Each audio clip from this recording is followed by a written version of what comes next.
오늘 성경 말씀은 베드로전서 4장 12절에서 19절입니다.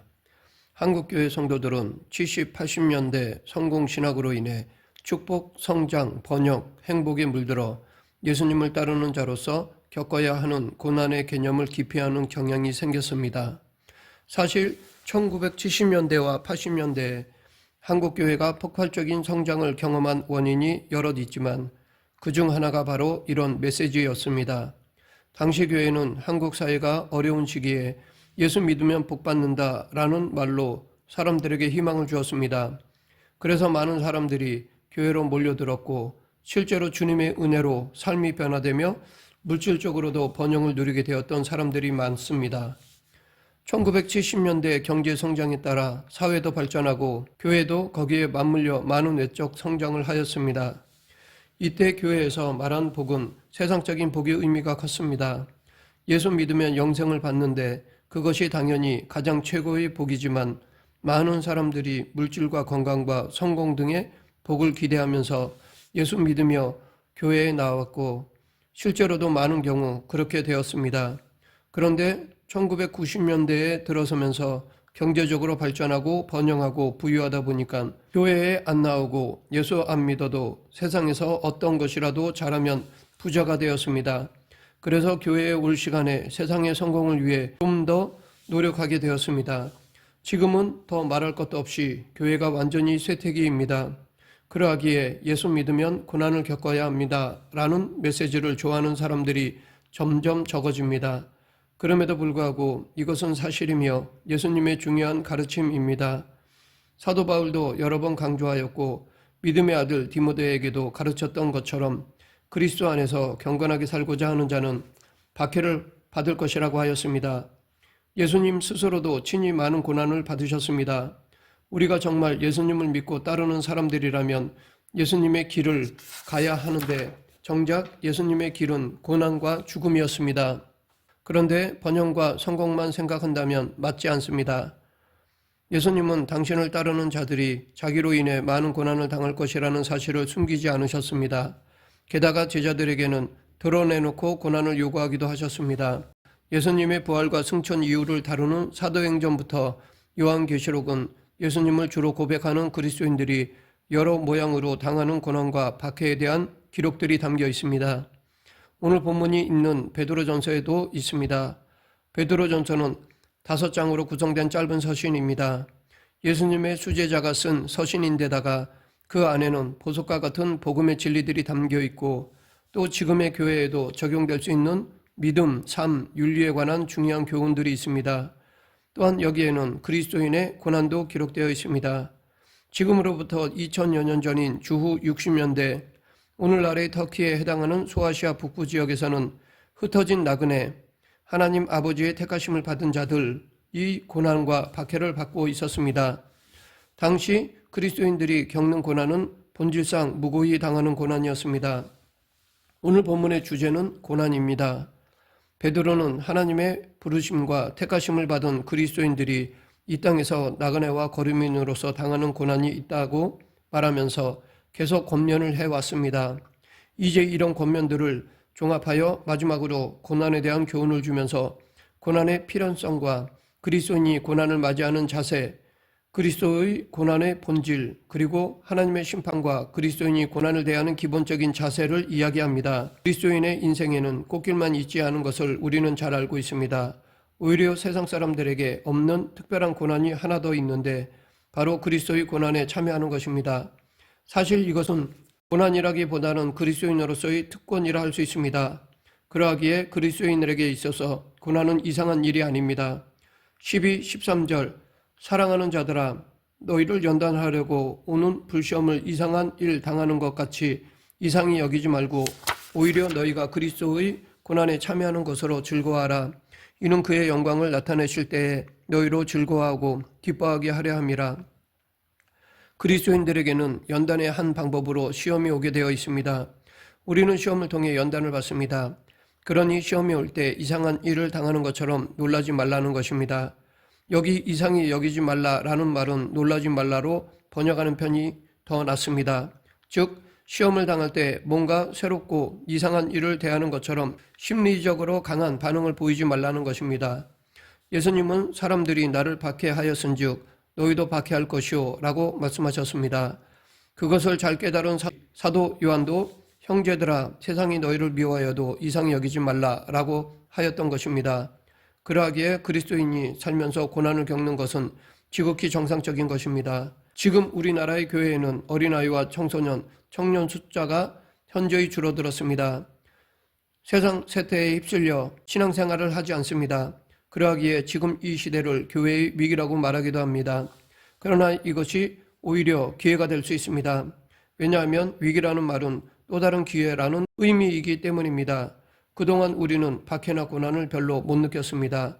그런데 한국교회가 쇠퇴해서 사회의 소수가 되면서 박해당하는 분위기가 되었습니다. 실제로 지금 포괄적 차별금지법으로 기독교를 박해하고 있습니다. 그러니까 진짜 예수 믿는 사람들은 더욱 세상의 소금과 빛의 역할을 더 잘할 수 있는 기회가 될 수 있습니다. 이런 포괄적 차별금지법이라는 핍박은 지금 그리스도인이 겪는 현실입니다. 본문의 표현처럼 불시험이라 할 수 있습니다. 고통스럽고 호된 시련이라는 것입니다. 고난은 고통스럽습니다. 결코 유쾌한 것이 아닙니다. 그럼에도 불구하고 고난을 맞이하는 그리스도인에게 필요한 자세가 있는데 그것은 오히려 즐거워하라는 것입니다. 더 정확히 말하면 주 안에서 즐거워하고 기뻐하라라는 것입니다. 물론 지금 우리가 예수 믿는다고 목숨을 잃게 되는 것은 아닙니다. 하지만 포괄적 차별금지법에서 오는 여러 박해를 통해 고난에 참여하게 됩니다. 그럼에도 이 고난은 그리스도의 고난에 참여하는 것이기 때문에 기뻐할 수 있습니다. 그러면 그리스도인들이 고난당하는 근본적인 이유는 무엇일까요? 물론 그리스도인 개인의 잘못 때문일 수도 있지만 보다 근본적으로는 그리스도의 이름 또는 그리스도인이라는 이름 때문입니다. 14절부터 16절 너희가 그리스도의 이름으로 치욕을 당하면 복 있는 자로다. 영광의 영 곧 하나님의 영이 너희 위에 계심이라.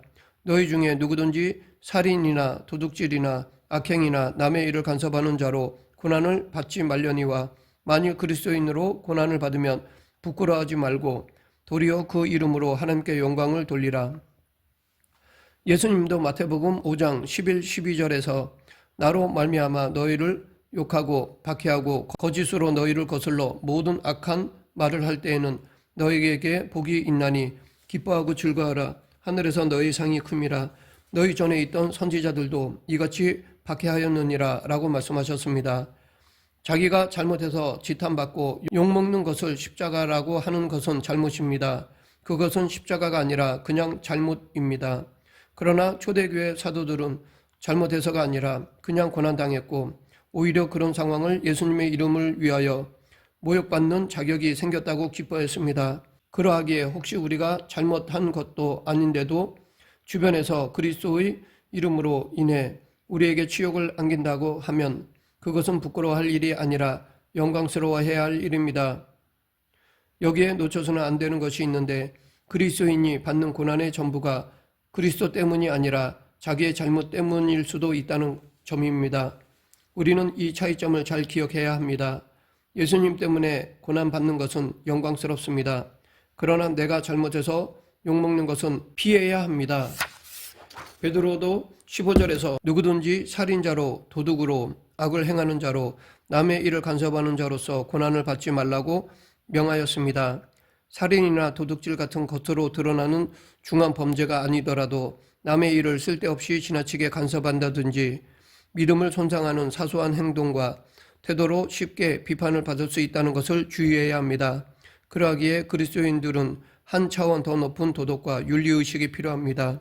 반면에 잘못해서가 아니라 그리스도를 믿기 때문에 고난당하는 것은 괜찮습니다.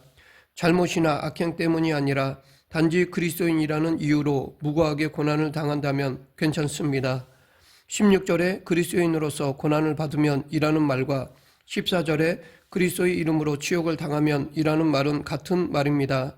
즉 자신의 잘못이나 악행이 없음에도 불구하고 단지 그리스도인으로서 즉 그리스도와 연합한 자, 그리스도의 추종자로서 다시 말해 그리스도인이라는 이유로 고난당하는 경우를 말합니다.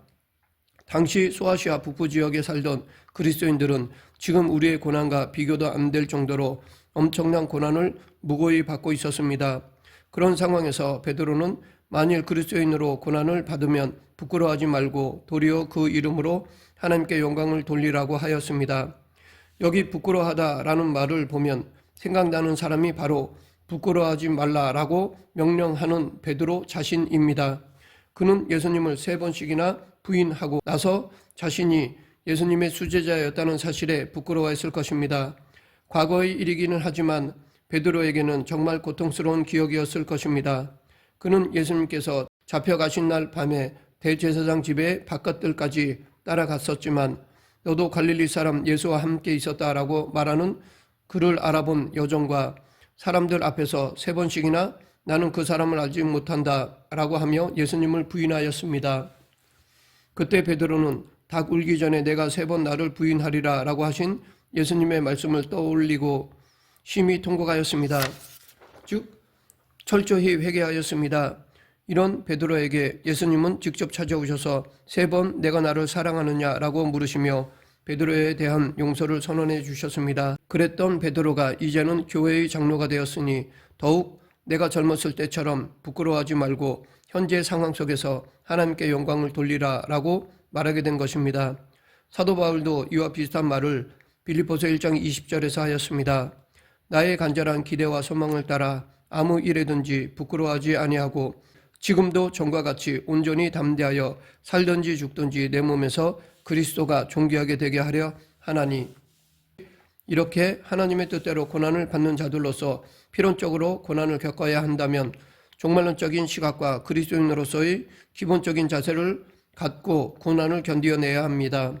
오늘 본문 17, 18절 하나님의 집에서 심판을 시작할 때가 되었나니 만일 우리에게 먼저 하면 하나님의 복음을 순종하지 아니하는 자들의 그 마지막은 어떠하며 또 의인이 겨우 구원을 받으면 경건하지 아니한 자와 죄인은 어디에 서리요.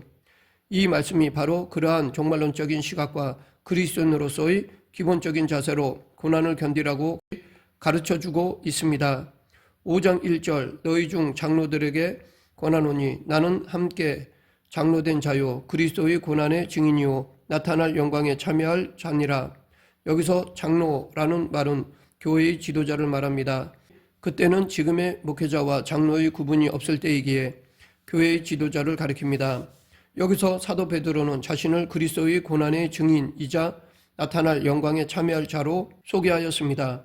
그는 당시 고난당하던 소아시아 북부 지역의 그리스도인들에게 종말론적인 관점으로 권면하였습니다. 종말론적이란 말은 종말을 생각하며 현재를 이야기한다는 것입니다. 우리는 이 세상의 끝이 어떻게 될지 알고 있습니다. 예수님이 다시 오셔서 세상을 심판하실 것입니다. 그것을 생각하면서 현재를 보라는 것입니다. 이것이 종말론적 관점입니다. 베드로는 우리보다 2000년 전에 살던 사람인데 그때 만물의 마지막이 가까이 왔다라고 했지만 2000년이 지나도 아직 안 끝났습니다. 하지만 주님께는 1000년이 하루 같고 하루가 1000년 같기에 앞으로 얼마 더 있어야 세상이 끝날지 우리는 모르지만 그 끝을 생각하며 정신 차리고 근신하여 기도하라고 명합니다. 그는 또한 하나님의 집에서 심판을 시작할 때가 되었나니 라고 하였습니다. 동시에 하나님의 복음에 순종하지 않는 자와 경건하지 않는 자와 죄인이 마주하게 될 심판에 관해서도 언급하였습니다. 하나님의 집과 하나님의 복음에 순종하지 않는 자들을 대조하면서 하나님의 택하심을 받은 사람들이 받을 심판과 경건하지 않는 자들이 직면하게 될 심판을 비교하였습니다. 그런데 이 말씀의 핵심은 두 집단을 비교하거나 대조하는 자체가 아닙니다. 단순히 의인이 구원을 받는 것이라는 사실을 말하려는 것이 아닙니다. 물론 의인은 구원받지만 오히려 불신자들에게 심판이 임할 것이라는 경고를 하는 것입니다. 박해당하는 그리스도인들은 구원받을 것이지만 박해하는 자들에게는 무서운 형벌이 기다리고 있다는 사실을 알리는 것입니다. 그리스도인들이 이런 종말론적인 관점, 즉 마지막이라는 관점을 가지고 지금의 상황을 볼 수 있다면 지금의 고난을 능히 이길 수 있다는 것입니다. 그리스도인들이 고난을 받는 것은 결코 하나님의 실수가 아닙니다. 사실 그것은 하나님의 계획 안에서 일어나는 일입니다. 하나님은 우리를 일부러 괴롭게 하시는 분이 아니지만 고난을 통해 우리를 연단시키십니다. 그러하기에 우리 그리스도인들은 어떤 상황에서도 선을 행하는 삶을 살아야 합니다. 그리스도인은 이방인 중에서 행실을 선하게 가져야 하고 선을 행함으로써 고난을 받아도 참아야 합니다. 또 고난을 하나님의 뜻으로 알아야 하고 열심히 선을 행해야 합니다. 그러면 신실하신 하나님께서 당신의 약속을 지켜주십니다. 우리는 이 신실하신 하나님께 나의 모든 것을 맡겨야 합니다. 말씀을 맺겠습니다. 이제는 세상이 교회와 믿는 사람들을 싫어합니다. 성경적 가치관이 위협받는 상황이 되고 있습니다. 그러므로 그리스도인이라는 이유로 우리는 얼마든지 어디서든지 언제든지 비난을 당할 수 있는 상황이 되었습니다. 하지만 그렇다고 실망하거나 좌절할 필요가 없습니다. 부당한 박해나 고난을 당할 때도 부끄러워할 필요가 없습니다. 하나님께 자신을 의탁하면 됩니다. 끝까지 견디면 됩니다. 우리의 성경적 세계관, 즉 우리 자신이 누구인지 누구의 소유인지 기억하면서 종말론적인 관점에서 미래를 알고 있는 관점에서 지금을 보아야 합니다. 그러면 어떤 상황 속에서도 예수님의 이름으로 승리할 수 있습니다. 우리 모두 믿음으로 승리하는 그리스도인이 되길 간절히 축원합니다. 기도하겠습니다. 생사와 화복을 주관하시는 하나님 아버지, 어떤 고난과 핍박 속에서도 믿음을 지키며 종말론적인 삶을 살아가는 그리스도인이 되게 하여 주시옵소서. 예수님 이름으로 기도드립니다. 아멘.